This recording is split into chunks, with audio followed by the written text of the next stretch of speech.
Il était 14h35 hier après-midi lorsque le Boeing d'Air France atterrissait sur le tarmac de l'aéroport Paul Caraïbe. À son bord, le vice-gouverneur du Bas-Congo. Une visite particulièrement attendue par quelques représentants des instances locales ainsi que d'une partie de la communauté congolaise vivant sur place.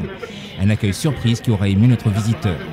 Je suis venu donc au fait en visite privée parce que je voulais découvrir ce que c'est les Antilles et aussi en filigrane voir dans quelle mesure nous pouvons, par ces contacts privés, envisager la coopération décentralisée entre les collectivités territoriales que sont la Guadeloupe et la Martinique avec la République démocratique du Congo, spécialement la province du Bas-Congo que j'ai l'honneur de diriger avec M. Simon Floribert Mbachi-Bacha. Le Bas-Congo, province autonome congolaise maritime faisant partie des 11 provinces de la jeune République démocratique du Congo et dont le vice-gouverneur est fier de présenter les spécificités. 54 000 km pour 3 millions d'habitants qui comptent parmi ses productions celle du pétrole et du ciment. Nous avons un système décentralisé. Donc 11 provinces dirigées d'une manière autonome par 11 gouverneurs, secondés de 11 vice-gouverneurs. Et il y a aussi ces deux derniers dirigent donc un gouvernement dont les membres ne doivent pas dépasser le nombre de 10. Donc on n'a pas plus de 10 ministres.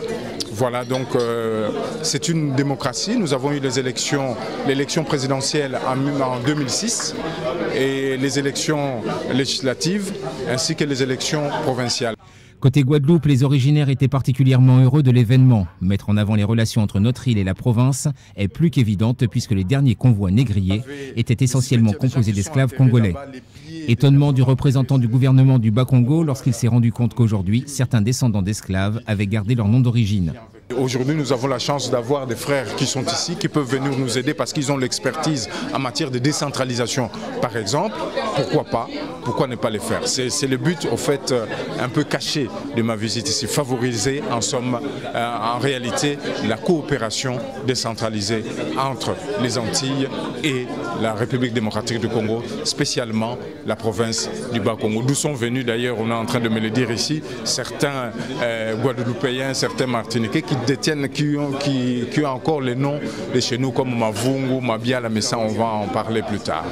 Cette visite à l'origine fut mise en place pour permettre des échanges, mais surtout pour que cette jeune démocratie puisse profiter des expériences françaises en la matière, notamment ce qui concerne la gestion et l'administration des provinces après l'ère du dictateur Mobutu.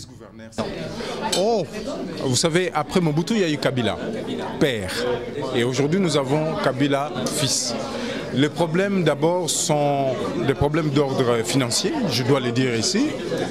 Notre budget provincial n'est pas vraiment important, mais nous essayons dans la mesure du possible. Et ici, vous avez ce qu'on appelle les 4 vieilles, les impôts ici et les taxes.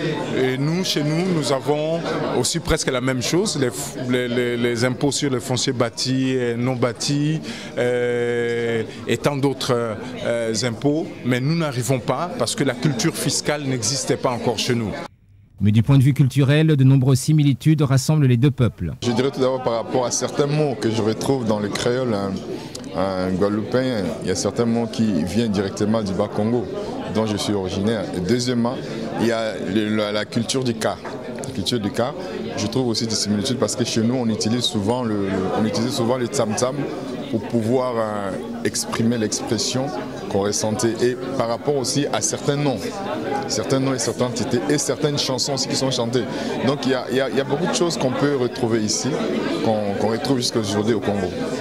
Aujourd'hui, c'est une conférence de presse pour que le vice-gouverneur puisse enfin développer les raisons de son voyage et profiter avec sa délégation des échanges qui en sont sortis.